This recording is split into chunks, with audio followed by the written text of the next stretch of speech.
This is a screenshot of a portfolio of stocks that has performed well over the long term. And this money can be easily converted into money that's in your bank account that you can do anything with. But in order for this to happen for you, you need to know how it is that you can invest successfully in stocks and follow a proven process for doing so. I've spent thousands of hours studying what the most successful investors in the world, such as Warren Buffett, Charlie Munger, Joel Greenblatt, Peter Lynch, as well as countless other investors do in order to make successful stock investments over the long term. And in this video, I'm gonna share with you the overview of the process that they follow to find these great undervalued stocks that you can invest in, so that way you can grow your portfolio and your wealth over time. Stay tuned because I'm also gonna create a series of videos for free that you can check out that goes into more detail in each of the steps and walks you through practical examples of all of the different steps that I'm about to show you in this video. Okay, so first things first, if you're going to invest in individual stocks, how do you know which ones to invest in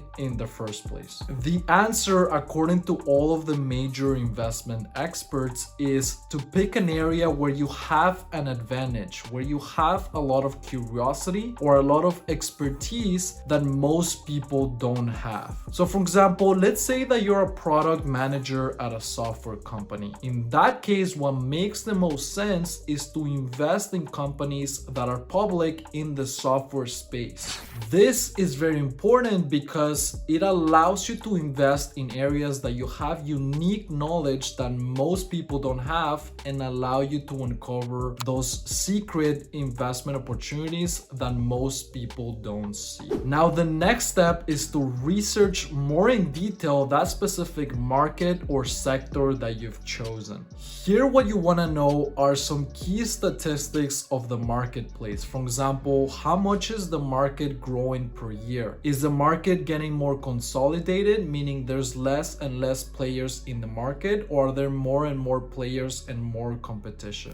This, along with some other key information, for example, the trends that are happening in the space, are going to be critical information that you're going to need to know in order to make a good investment decision. The next step is to pick a specific business to analyze. You can do this based on news. So for example, let's say something in the news came that was interesting about a particular company, or you can also build a custom stock screener that allows you to look at different companies based on different metrics. This is of course a little bit more advanced, but the point is for you to pick a specific business to analyze and decide whether or not it is worth investing at that business at this particular period of time. Once you pick that business, you need to understand the team that is running the company. The company's management team is one of the most important factors that is going to lead to the success or the demise of a particular company. So here is where it's very important to look at who's running the company, who are these people, what are their values, what's their mission and the vision that they have for the company, how long have they been working at the company, how long are they looking to work at the company, etc. The next step that you need to follow is to look at the financial health of the company. What good is it if the company has a good market, good management team, etc., but the company is just about to go bankrupt? At that point, you're investing your money and you're gonna lose it really fast. So what you need to do is be able to analyze at least the basics of the company's financials so that you can analyze whether or not the company has enough resources to be able to be successful over the long term. The last step that every successful investor follows, like the ones that I mentioned, such as Warren Buffett, is to perform a valuation of the company. And what this basically means is, based on your research, projecting what you think is going to happen in terms of the financial performance of the company. And it doesn't have to be super complicated. We have many videos on our channel that you can check out on this, and we're going to create more content on this topic so that it becomes easier for you to digest. But the point is to use those projections so that you can figure out what the company is worth right now, and that allows you to decide whether or not you want to invest in that particular company at that particular